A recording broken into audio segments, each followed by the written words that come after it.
오늘날 현대인들은 말을 할 때에 짧고 단순하고 간단 명료한 것들을 좋아합니다. 그래서 설명을 길게 하거나 또 말이 점점 늘어지면은 그 다음부터는 별로 듣고 싶어 하지 않고 그 대화가 지루해지는 경우도 많습니다. 그런 현대인의 습성 때문에 이 설교, 목사가 설교하는 것도 점점 변하고 있어요.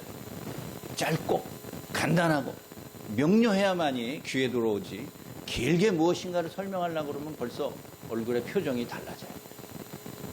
그런 면에 있어서 우리 새로운 교회 교인들은 불행하다고 할 수 있습니다. 무슨 뜻인지 잘 모르세요? 이렇게 짧게 했는데도. 예전에 전도하는 방식은 길게 진지하게 대화를 이어나가는 거였습니다. 그 사람과 같이 마주 앉아서 30분이고 1시간이고 이렇게 설명하는 거. 그게 전도하는 방식이었어요. 사람이 진지해지다 보면은 시간이 걸리기에는 마련이지요. 또 2시간, 3시간 성경 공부하는 것이 전도에 좋은 방법인 때가 있었습니다. 그러나 요즘은 그렇게 전도했다가는 5분도 못 버티고 일 있다 그러고 다 달아나고 말 것입니다. 아주 간단하면서도 감성적인 그런 문구와 동영상이 전도의 중요한 도구로 사용되고 있습니다. 우리가 믿지 아니하는 사람과 신앙에 대하여 믿는 것에 대하여서 대화를 할 때 그 사람들이 이렇게 묻습니다. 기독교 신앙이란 무엇이냐? 한마디로 핵심적인 것들을 말씀해달라.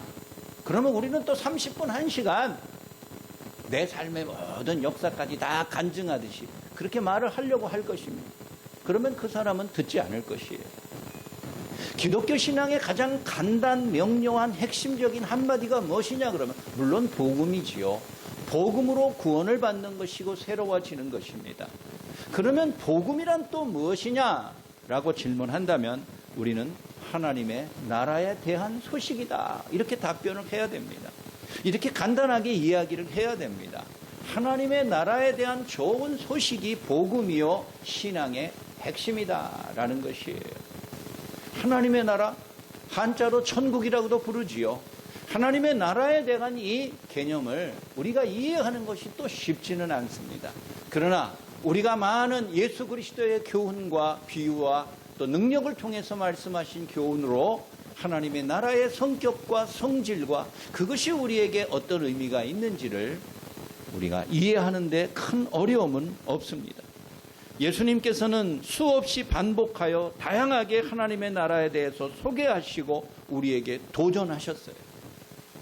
천국은 이러한 것이니 회개하라 천국이 가까웠느니라. 우리 예수님의 입에서 나온 하나님의 나라, 하늘나라에 대한 말씀과 교훈은 손가락으로 헤아릴 수 없을 정도로 많습니다. 그렇습니다.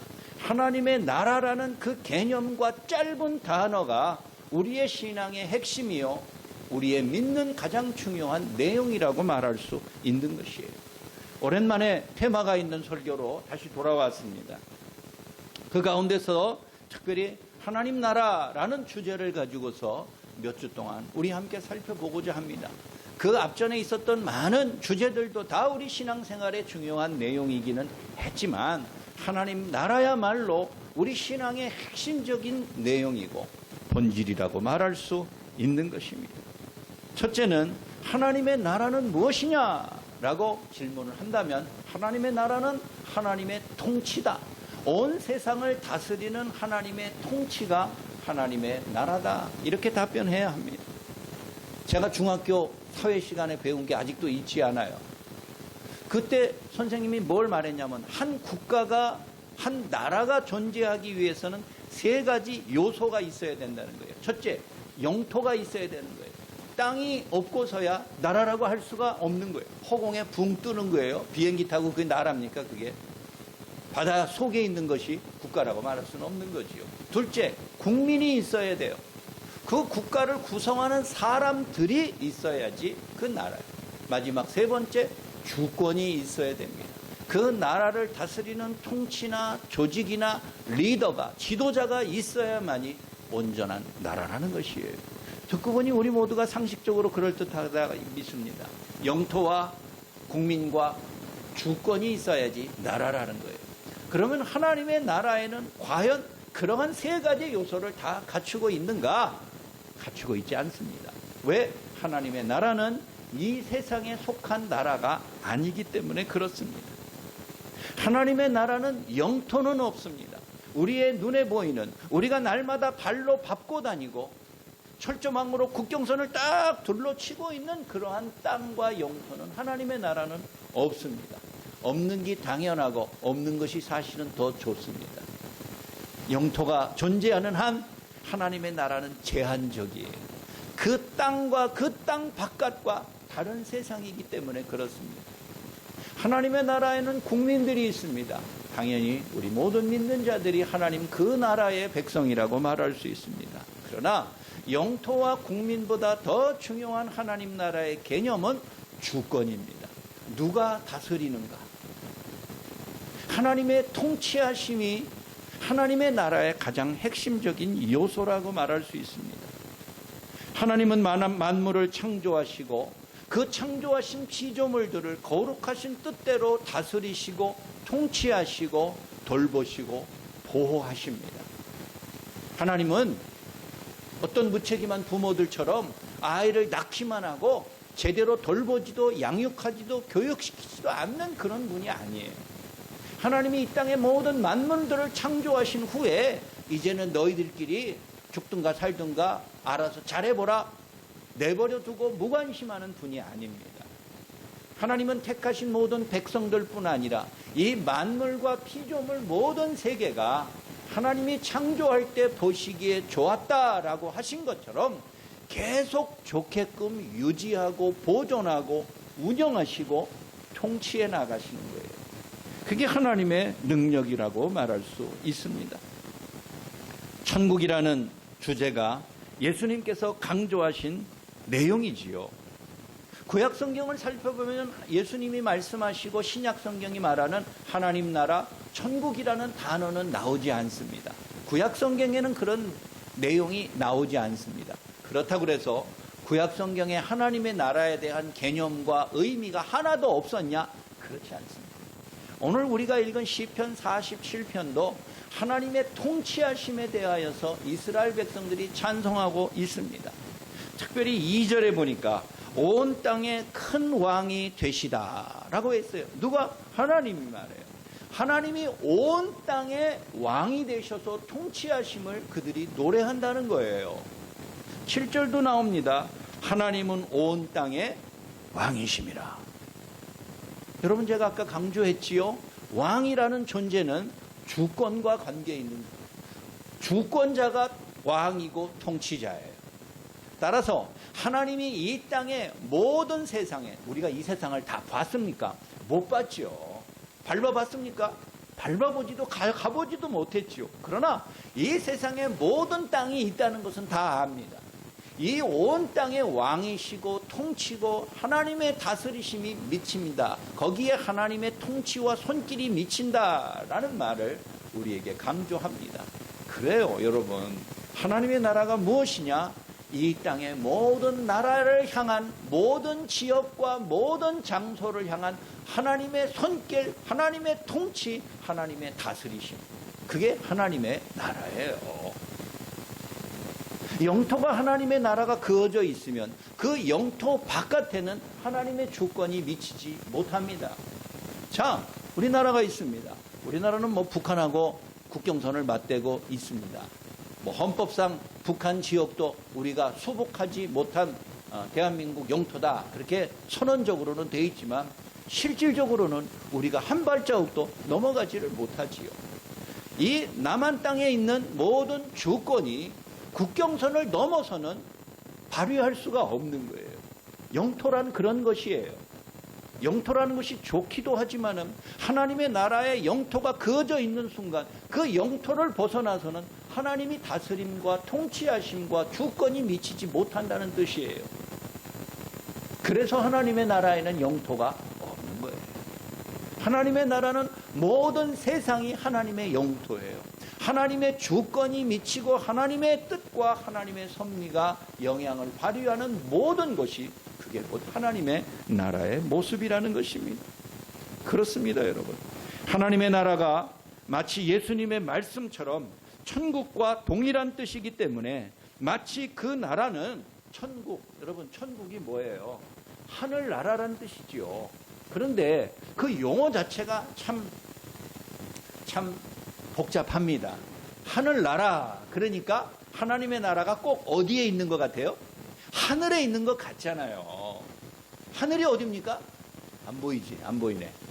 바깥에 나가면 보이는 게 하늘이죠. 그러니 하나님의 나라, 하늘나라는 저기 하늘 어딘가에 있을 것이다. 우리 자꾸 장소적인 개념을 생각을 해요.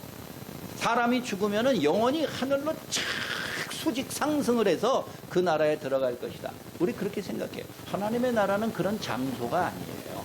특정한 지역이 아니에요.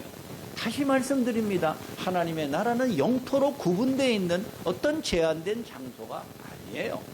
하나님의 손길이 미치는 모든 것이 하나님의 나라요. 하나님의 왕국이라고 말할 수 있는 것이에요. 그러면 왜 성경에 하필이면 사람이 오해하기 쉽게 하늘나라라고 번역을 했습니까? 하나님의 나라라고 하지요. 이렇게 질문할 수 있습니다. 네, 그럴 법도 해요. 그런데 하나님의 나라, 하늘나라라고 이렇게 번역하고 표현한 것은 유대인들이 하나님의 이름을 잘 부르지 않았기 때문에 그래요. 그거 좀 이상하지요? 유대인들은 자나깨나 하나님 신앙인데, 그런데 그 사람들은 여호와라는, 야훼라는 하나님의 이름을 부르는 것조차 두려워했어요. 하나님의 이름을 부르면은 하나님이 그 위대함과 거룩함이 손상된다고 여겼어요. 그래서 하나님의 이름조차 부르는 것이 어려워서 하나님의 나라라 이렇게 표현 안 하고 하늘나라라 이렇게 표현을 한 거예요. 여러분 단어에 너무 집착하지 마세요. 하늘나라 천국이라고 그러보다 하나님의 나라, 더 중요한 것은 하나님의 통치하심이다 라는 것입니다. 그렇습니다. 하나님의 통치에 눈이 닿지 못하고 하나님의 다스리는 손길이 미치지 못하는 곳이 있다면 거기는 하나님의 나라가 아닙니다. 우리나라의 주권이 미치지 못하는 장소가 있다면 거기는 우리나라가 아니에요. 그러나 아무리 산간벽지나 절의 고도가 있다 할지라도, 섬이 있다 할지라도, 배를 타고 10시간 이상 달려가야만 되는 먼 곳에 작은 섬이 있다 할지라도 거기에 우리나라의 주권이 미치는 곳이라면 그건 우리나라의 영토예요. 중요한 하나님의 나라는, 우리의 복음의 가장 핵심은 하나님의 통치와 하나님의 다스림을 인정하는 것이에요. 전 세계를 둘러보면은 통계상 기독교인이 한 명도 없는 국가가 있습니다. 예, 어느 나라라고 말하기는 어렵지만 어쨌든 통계적으로 보면은 기독교인은 하나도 없고 교회도 하나도 없다라고 말하는 세상의 국가가 몇 개가 있습니다. 정말 그 나라에는 기독교 신앙이 하나도 없는 것 같아요. 믿는 신자가 없는데 어떻게 거기가 하나님의 나라라고 말할 수 있겠어요? 그러나 여러분, 기독교 신앙의 씨가 마르고 십자가가 하나도 보이지 아니하는 참혹한 지역이라 할지라도 그곳에서도 하나님의 사랑의 손길이 미치는 곳이라면 거기도 하나님의 영토요, 하나님의 나라라고 말할 수 있는 것이에요. 하나님의 통치가 역사하고 있다면 우리는 그 모든 장소가 하나님의 나라라고 믿어야 한다는 것이에요. 이처럼 복음이라는 것은 곧 하나님의 나라라는 개념을 이해한다면 우리 신자들의 관심을 갖는 영역은 단지 이 지구촌뿐만 아니라 온 우주에 미쳐야 된다는 것을 깨닫게 됩니다. 나도 하나님 나라의 백성이고 우리 지구 반대편에 있는 그곳도 하나님의 통치와 하나님의 다스림이 미치는 주의 나라라면 우리가 왜 관심을 갖지 말아야 됩니까? 우리나라는 영토가 좁아서 그런지 몰라도, 인구가 수많은 사람들이 5,200만 명이 밀집해 살아서 그런지 몰라도 저 우리나라 끝에, 땅 끝에, 땅 끝이 아니라 영토 끝에 있는 무슨 사건이 나도 몇 시간 만에 금방 전국에 있는 사람들이 다 알아버려요. 가보진 않았어도 깊은 관심을 가져요. 특별한 사건과 사고가 생기면 관심을 가져요. 지구 반대편에 남아메리카가 있고 아프리카가 있습니다. 거기에서 벌어지는 많은 참혹한 참담한 소식을 우리 모두가 듣지만 그 다음날 금방 잊어버립니다. 왜? 나하고 아무 상관이 없으니까 관심을 갖지 않습니다. 그러나 같은 나라요, 같은 영토요, 같은 믿음의 백성이다라고 생각하면 우리 마음속에 깊은 관심을 가져야 됩니다. 하나님의 통치하심이 온 땅에 미치지 않는 것이 없다. 오늘 하나님의 말씀의 위대한 선언에 대하여 우리가 믿고 진실로 그러하다 동의한다면 우리는 지구 반대편에서 한 번도 가보지 못하고 앞으로도 가볼 기회가 없고 보지 못할 그 사람들의 참담한 슬픔과 눈물을 우리의 같은 눈물과 괴로움으로 이해하게 되는 것이에요. 우리가 진실로 하나님의 나라를 백성임을 믿고 하나님의 나라가 온 세상에 주의 손길이 미치는 그곳이라는 것을 인정한다면 우리는 그 사람들에 대하여 관심을 가져야 돼요. 그 사람들의 슬픔을 우리의 슬픔으로 여기고 그들의 기쁨을 우리의 즐거움으로 여기게 돼야 된다는 것이죠. 따라서 우리가 복음에 충실한 신자로 산다는 것은 모든 사람들에 대하여, 모든 하나님의 통치하심에 대하여 우리 모두도 관심을 갖고 기도하고 그들의 슬픔에 동참하는 헌신이 필요함을 말해주고 있는 것이에요. 그러한 믿음 때문에 우리가 땅끝까지 복음을 전하려고 선교하고 전도하지 않을 수 없는 것이지. 그것이 복음에 주는 능력이요 새로운 깨달음입니다. 내가 하나님의 나라와 복음에 대하여서 잘 모르고 믿지 않을 때는 무관심해요. 그저 우리의 관심의 영역은 눈에 보이는 그 정도 수준으로 그쳐요. 그러나 복음에 대한 그 놀라운 위대함은 우리 눈으로 보든 보지 못하든 하나님의 손길이 미치는 하나님의 통치가 역사하는 온 땅, 아니 지구를 벗어난 온 우주에 미치는 것임을 우리 모두가 깨닫고 그에 대한 깊은 관심을 갖습니다. 많은 그리스도인들이 오해하는 부분이 있습니다. 온 세상이 하나님의 나라가 되기 위하여서 이 기독교 신앙을 강제로 법으로 정하는 거예요. 그래서 어떤 분들은, 극단적인 분들은 지금도 대한민국의 헌법을 고쳐가지고 국교로 기독교를 지정을 해야 된다, 이렇게 주장하는 분들도 있습니다. 잘못입니다. 대한민국 종교를, 국교를 기독교로 지정한다고 그래서 되지도 않겠지만, 그런다고 그래서 하나님의 나라가 대한민국에 100% 온전하고 완전하게 임하는 것이다, 아닙니다. 제 아무리 법에 무엇인가를 근거하고 그 법을 지키지 않으면 형법으로, 형벌로 다스리는 강압적인 종교 정책을 편다고 해서 거기에 하나님의 나라가 되는 것이 아니에요. 역사가 증명하고 있어요. 유럽에 있는 수많은 나라들도 수백 년 전만 하더라도 기독교를 국교로 공인하여서 태어날 때부터 유아 세례를 받고 마지막 죽을 때의 장례를 교회당에서 함으로써 그 일생이 신앙으로 시작해서 신앙으로 끝나는 일들을 수백 년, 수천 년 동안 벌렸습니다. 그 결과가 어떻습니까? 참혹한 싸움과 투쟁만이 있었어요. 기독교를 강제한다고 해서, 법으로 규정한다고 해서 하나님의 나라가 저절로 이루어지고 완성되는 것이 아니에요. 우리나라를 어떤 기독교인 정치인이 대통령에 출마하면서 공약을, 내가 대통령이 되면 개헌을 해서 헌법에 기독교를 국교로 정하겠습니다. 백날 해봤자 되지도 않고 싸움만 벌어져. 타 종교인들이 가만히 있겠어요? 우리 기독교인들처럼 더 그들도 열성 있는 사람들이 날마다 시위가 벌어지고 다툼과 화염병이 날라들 것입니다. 법으로 규정한다고 해서 하나님의 나라가 완전해지는 것이 아니에요. 거기에 진실로 하나님의 통치하심과 다스리심을 모두가 알고 믿고 인정하고 내가 그 주권에 복종하는 신자여 국민이 되는 것, 그게 하나님의 나라가 이 땅에 빨리 완성되는 좋은 방법이 되는 것입니다. 예수 그리스도는 하나님의 나라에 대해서 가르치고 전도하시면서 증오와 대결과 다툼과 분열을 한 번도 강조한 적이 없습니다. 주의 나라에 대해서 설명하면서 우리가 하나님의 나라를 잘 지키기 위하여서 인정하지 않는 자들과 이방인들과 타 종교인들은 우리가 무력을 써서라도 막아내고 저들을 무찔러야 된다. 이렇게 말씀하신 적이 없어요. 하나님의 나라는 칼로 지키는 것이 아닙니다.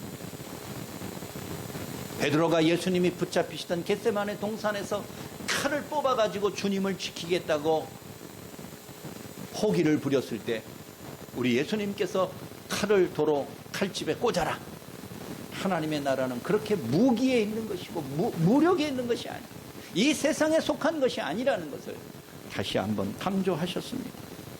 언제나 사랑과 관용과 인내와 소망으로 복음이 승리하고 온 세상에 그 나라가 임하게 될 것을 우리 예수님이 가르치신 거예요. 우리가 진실로 복음에 충실한 삶을 살아가기를 원하신다면 우리는 다툼과 분열보다는, 싸움보다는, 배척하고 밀어내는 것보다는 관용의 마음으로 받아들이고 고난을 기꺼이 인내하는 마음을 가져야 해요. 그게 하나님 나라의 백성의 특징이에요. 예수님께서 그 말씀하신 그 유명한 말씀, 상대가 내 오른뺨을 치거든 왼뺨까지 돌려내라. 요즘 그런 사람이 어디 있습니까? 한 대 맞으면 두 대 때리려고 그러는 것이 현대인들의 특징이에요. 당하고는 못 살아요. 그러나 그렇게 해가지고는 화해를 이루지 못하고 화목을 이루지 못하고 하나님의 나라를 온전하게 이루어 나갈 수 없는 것이에요. 온 우주 속에서 우리가 사는 이 지구는 한 점에 불과해요. 그리고 우리는 그 점 속에서 나라는 존재는 보이지도 않아요. 인간이 오만할래야 오만할 수 없는 그런 존재예요. 나라는 사람이 뭐 대단한 것이 아니에요. 창조주 하나님의 입장에서 볼 땐 우리는 한 점에 불과하는 거예요. 다시 한번 만물의 통치자 앞에 겸손하게 무릎 꿇고 그의 사랑과 긍휼과 은혜로 사는 감사와 감격이 넘치는 복음에 충실한 신자가 되시기를 간절히 바랍니다. 마지막 또 하나, 하나님의 나라는 온 세상을 다스리는 하나님의 통치일 뿐 아니라 택한 자들의 구주가 되신다는 것을 알아야 됩니다. 제가 앞에서 설명한 것은 하나님의 나라가 그렇게 광대하고 우주적이라는 것을 강조했습니다. 그러나 하나님의 나라의 특징은 그렇게 넓으면서도 또 한편으로는 어느 한쪽에 집중되어 있습니다. 그건 택한 백성들의 왕이신 하나님이라는 것을 우리에게 가르쳐 주는 것이에요. 하나님의 나라는 물론 지역과 문화를 초월하여서 과거와 현재는 물론이거니와 미래 세대까지 포함하는 특별한 나라입니다. 이것이 중요해요. 여러분, 현대 국가는 한 국민이 죽었어요. 그러면 그 사람은 더 이상 국민이 아닙니다. 그렇죠? 예전에 있었던 우리의 부모와 조부모 세대가 이미 죽고 없을 때 그 사람들은 더 이상 우리나라의 국민이 아닙니다. 오직 살아있는 현재의 사람들만 우리의 국민입니다. 우리의 다음 세대가 아직 태어나지 않았습니다. 그 사람들이 태어나지 않은 세대가 우리의 국민입니까? 아니에요. 대한민국 국민이 아니에요. 대한민국 국민은 오직 살아있는 현재의 사람들만을 말하는 것입니다. 죽은 과거의 조상들에 대하여 국가는 더 이상 그 사람들을 지켜주지 않습니다. 그 사람들은 국가를 유지하기 위해서 세금을 낼 필요도 없습니다. 죽은 자는 국민이 아니니까요. 그런데요, 하나님의 나라의 국민은, 백성은 과거에 있었던 옛 세대들도 주의 나라의 백성이에요. 현재를 살아가고 있는 우리도 주의 나라의 백성이고, 더 나아가서는 아직 이 땅에 태어나지도 않은 오는 다음 세대까지도 하나님의 나라의 백성입니다. 그게 주의 나라의 특성입니다. 하나님의 나라의 백성들은 과거와 현재와 미래의 모든 사람들을 포괄적으로 국민으로 받아들이고 있어요. 세상에 그런 나라가 있습니까? 역사적으로 그런 나라를 본 적이 있습니까? 앞으로도 보지 못할 것입니다. 그러나 하나님의 나라는 그러한 특징이 있어요. 하나님의 왕되심을 인정하고 그분의 권위와 주권을 받아들일 때 진정한 그 나라의 백성이 될 수 있는 것입니다. 우리의 믿음의 선조들이 그렇게 예수 그리스도의 왕되심을, 하나님의 통치권을 저들이 인정하고 믿음으로 고백하고 죽었다면 그들은 하나님의 나라의 백성입니다. 우리와 같은 동일한 하나님의 백성이에요. 왕이신 하나님은 그 나라를 이루는 택한 백성들을 오늘날 구원하시고 보호하시고 다스리십니다. 하나님은 온 땅에 온 우주의 통치자이시지만 동시에 택하신 우리의 모든 백성들을 보호하시는 우리의 왕이시기도 하다는 거예요. 따라서 복음이라는 것은 하나님의 나라의 백성의 자격으로 살아가는 것입니다. 그게 우리가 복음대로 사는 것이에요. 오늘 9절 말씀 끝에 초반에 보니까 이런 말이 있어요. 문나라의 고관들이 모임이여 아브라함의 하나님의 백성이 되도다. 여기서 중요한 것은 아브라함의 하나님의 백성이 되도다라는 거예요. 아브라함이 누구입니까? 믿는 자들의 조상입니다. 믿음의 조상입니다. 그 사람이 유대인이든 한국인이든 그런 인종적인 거, 혈통적인 걸 따지는 것이 아니에요. 하나님에게 택함받은 최초의 사람인 아브라함이에요. 그의 믿음을 동일하게 간직하며 똑같이 살아가고 있는 사람은 한국에 살든 아프리카에 살든 아메리카, 유럽에 살든 북극에 살든,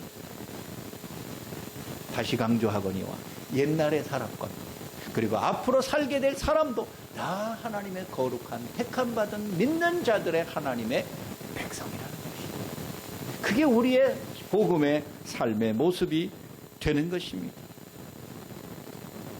여러분, 누가복음 5장에는 예수님께서 12제자 중에 특별히 베드로를 부르는 장면이 나옵니다. 12제자 중에 제일 유명한 베드로가 있어요. 베드로는 직업이 어부였습니다. 호숫가에서 날마다 나가서 밤새도록 그물질하여서 물고기를 잡아 생계를 유지하는 사람이에요. 어부는 그 당시에 대부분의 사람들처럼 그냥 하루하루 겨우 먹고 사는 평범한 백성이었어요. 그런 베드로가 어느 날 밤새도록 그물을 여기저기 던졌는데 물고기 한 마리도 잡지 못해요. 뭐 그런 일들이 허다하겠죠. 낚시 좋아하는 분이 있습니까? 내가 가서 던질 때마다 고기가 낚여 올리면 얼마나 좋아요. 그런데 밤새도록 밤낚시해도 피레미 한 마리 못 건지는 그런 날도 있어요. 그런 날은 운이 없다고 말을 하겠지요. 베드로도 그런 날들이 여러 번이에요. 밤새도록 그물을 다 씻었어요. 그물을 던졌는데 허탕이에요. 이제 새벽이 되었어요. 다시 무트로 나와서 그물을 다 손질합니다. 여러 가지 잡초들을 제거하고 다 그물을 손질해야지 이따 저녁에 또 나가서 밤새도록 그물질 하겠지요.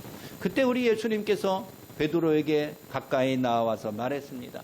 한 번 더 호숫가로 나아가서 좀 더 깊은 곳에 그물을 던져보아라. 여러분 같으면 어떻게 반응하시겠어요?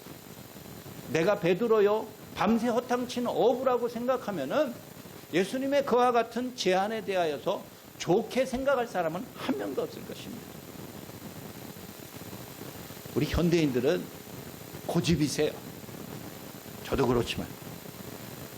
우리나라는 그래도 예전에는 장유유소 관습이 있어서 기분이 좀 안 좋고 좀 불만이어도 나보다 나이가 많고 나보다 상급자고 그러면은 그냥 인정하고 복종하고 따르는 그런 일들이 많았습니다. 또 학력의 격차가 심했어요.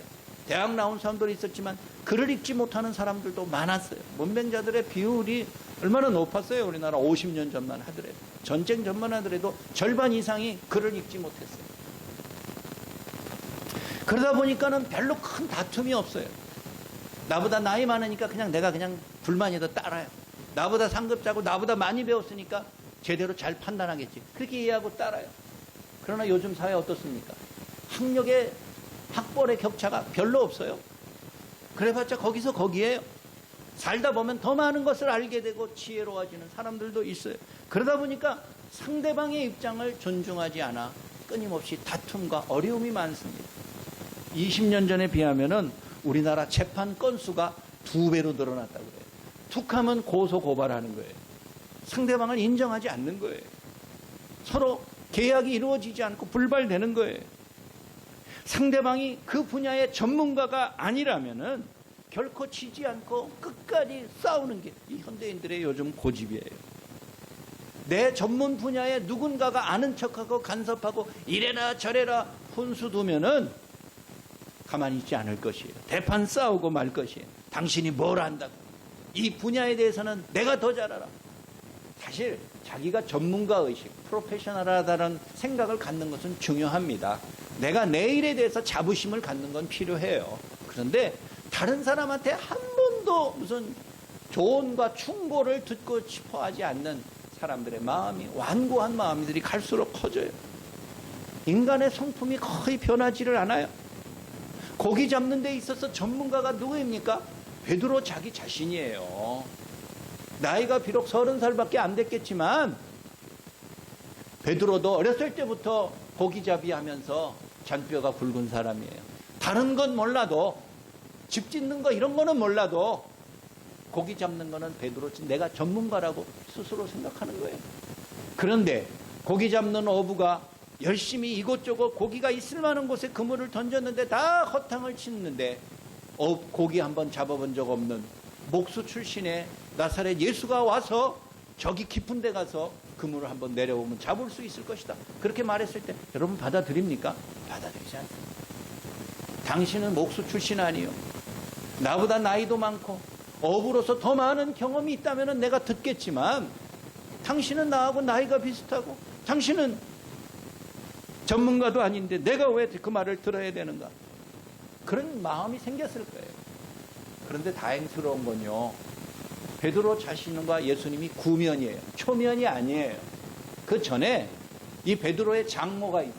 장모가 열병에 걸려서 고생하고 힘들어할 때 예수님이 그 장모를 고쳐준 적이 있어요. 구면이지요. 아는 처지예요. 그리고 자기에게 도움을 주었으니까 예수님의 그와 같은 말을 베드로가 단번에 거절할 수가 없었던 거예요. 그래서 누가복음 5장에 보면은 이렇게 생각하나 저렇게 생각하나 내가 당신 말을 거절하는 것이 당연하지만 그래도 당신이 그래도 한번 그렇게 해라고 권유하니 내가 마지못해서 한번 따르기는 하겠습니다. 그렇게 대답을 해요. 흔쾌히 동의해서 그래요? 그런 것이 있나요? 이렇게 말하는 게 아니에요. 베드로가 정말 나아가서 깊은 곳에 그물을 던졌습니다. 물고기는 그렇게 깊은 곳에 있는 것이 아니죠. 그런데 많은 물고기를 잡았습니다. 상상할 수 없는 많은 물고기를 잡아서 그물이 찢어질 정도고 다른 사람이 도와줘야 할 정도가 되었어요. 모든 물고기를 다 처리한 후에 베드로가 예수님 앞에 나와서 누가복음 5장 8절에 보니까 무릎을 꿇었어요. 무릎을 꿇어서 이렇게 고백합니다. 주여, 나는 죄인이로소이다. 나를 떠나소서. 자기가 자기 전문 분야에 대한 자부심이 커요. 여러분들도 그렇죠. 저도 목사로서 자부심이 말은 잘 안 해도 있습니다. 다른 사람이 이렇게 저렇게 뭐에 대해서 훈계하면 좋게 생각하지 않을 때도 많아요. 솔직히 말해. 여러분들도 여러분들의 직업이나 특기나 전문 분야가 있는데 잘 알지 못하는 사람이, 경험도 없는 사람이 이렇다 저렇다 훈계하면은 좋아하시겠어요? 잘 안 받아들여요. 그런데 베드로가 물고기 잡는 자기의 전문 분야에 대하여서 예수님 앞에 나와서 무릎을 꿇습니다. 대단한 헌신입니다. 무릎 꿇는 것은 보통 일이 아니에요. 우리도 웬만하면 절대 무릎 꿇지 않습니다. 말로 사과할지언정 무릎 꿇. 한국 사람들인데 걸핏하면 무릎 꿇으라고 그렇게 말을 하긴 하더군요. 기사대기를 때리는 사람이 없나? 무릎을 꿇으려는 사람이 없나? 왜 무릎은 왜 꿇어? 그냥 말로 사과하면 되지 꼭 그렇게 행동으로 보여줘야 돼요. 굴욕감을 그렇게 주는 거예요. 근데 베드로가 자원하여서 주님 앞에 나와서 무릎을 꿇었습니다. 그러면서 주님을 말합니다. 주여, 나를 떠나소서. 내게서 떠나가십시오. 내가 당신 얼굴 볼 면목이 없다는 거예요. 그리고 말합니다. 나는 죄인이로서 내가 당신 앞에 서니까 너무 부끄러운 모습이 많다는, 숨겨진 허물과 죄를 내가 감당할 수 없으니 제발 나를 떠나주십시오. 내가 떠날 수는 없고, 어부가 그물과 배를 두고 어디로 떠난다는 거예요. 내가 떠날 수는 없으니까 선생이, 나사렛 예수 선생이 떠나십시오. 여러분, 그것이 하나님 나라의 택한 백성이 되는 방법이에요. 나보다 별거 아닌 것 같고 내가 이 분야에서 최고라고 스스로를 여겼는데 나보다 더 권위 있는 자를 주로 받아들여요. 예수님을 주여라고 불렀습니다. 무슨 주인이에요? 자기보다 무슨 선생이에요? 비슷한데 다 저나 나나 목수나 어부나 다 거기서 거긴데 왜 주라고 부릅니까? 주라고 부르지 않습니다. 그런데 베드로가 비로소 무릎을 꿇고 주라고 불렀어요. 주여, 나를 떠나서서 나는 죄인이로서 당신 앞에 내가 몸둘 바를 모르겠습니다. 그렇게 제자가 되었어요. 여러분, 이것이 회심이고 이것이 하나님 나라의 백성이 되는 순간이요, 구원의 시작입니다. 나의 모든 자랑하고 내가 최고라고 여기는 그 분야와 영역까지도 예수님이 나의 주가 되고 나의 왕이요, 통치자요, 나를 다스리는, 나를 인도자가 되는 것을 인정하는 것, 그게 예수 믿는 신자가 되는 첫걸음이에요. 그것이 내가 하나님 나라의 백성으로 사는 첫걸음이에요. 자기 자신의 삶은 내가 주인이라 여겨서 누구의 말도 듣지 않는 것이 우리 인간의 공통된 특성이에요. 동서고금을 막론하고 다 똑같아요. 그러나 자기 자신이 가장 자랑하고 자부하고 자신하는 영역까지도 이제는 내가 주인이 아니에요. 나에 대한 통치권과 나에 대한 주인 되심을 하나님과 그리스도에게 양보하고 인정하고 받아들이는 것, 그게 무릎 꿇음이요, 그게 복종이요, 순종이요, 그게 하나님 나라의 백성의 시작입니다. 여러분, 우리가 아무리 주일마다 이렇게 모여서 예배를 드리고 찬송을 부르고 대단한 신앙생활을 하는 것 같아도 교회를 떠나는 순간, 예배당을 떠나는 순간 하나님은 나의 구주가 아니시고 교회 바깥에서의 내 삶에 대해서는 그리스도가 간섭하지 말고 내가 알아서 하게끔 내버려 두세요, 이렇게 생각한다면 우린 신자가 아니에요. 우리는 하나님 나라의 백성이 아니에요. 여러분 스스로에게 물어보십시오. 자문해 보세요. 하나님과 그리스도가 내 삶의 모든 영역에 구주이시고 다스리는 왕이요, 그분의 통치하심을 내가 진심으로 받아들이는가? 예스라고 대답하면 여러분들 하나님 나라의 백성이에요. 여러분 복음답게 구원받은 백성으로 사는 거예요. 그러나 노라고 여러분들 답변하시면 하나님 나라의 백성의 자격으로서 부족한 거예요. 우리의 신앙생활, 우리의 교회 생활에서는 하나님을 왕이라고 부르고 그리스도를 구주로 찬양합니다. 그러나 그 이외의 신앙생활 아닌 삶의 모든 영역 속에서 하나님의 주권을 인정하지 아니한다면 우린 그리스도인이 아닌 것입니다.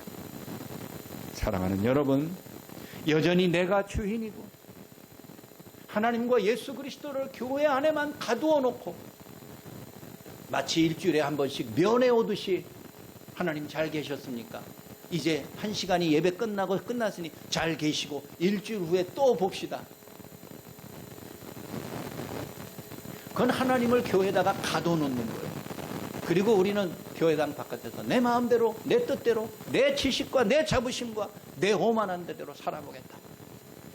우리 그렇게 살지요? 진정한 하나님 나라의 백성의 모습이 아닙니다. 하나님 나라의 백성은 베드로처럼 무릎을 꿇어서 자기가 자랑하는 최고의 직업과 사업과 전문 분야에 대해서조차도 주의 뜻을 받아들여요. 하나님의 교훈을 적용시키고 그 뜻대로 순종하며 살려고 애쓰는 거예요. 내가 주인 행세하지 않고 주님을 주인으로 모시고 그분의 뜻이 어떤 것인가 살피고 그 뜻대로 결심하고 행동하는 것. 하나님의 나라의 백성이요, 복음의 시작인 줄 믿으시기 바랍니다. 말씀을 마칩니다. 하나님께서 만물을 창조하신 이래 하나님의 나라는 한 번도 패하거나 망하거나 문 닫은 적이 없습니다.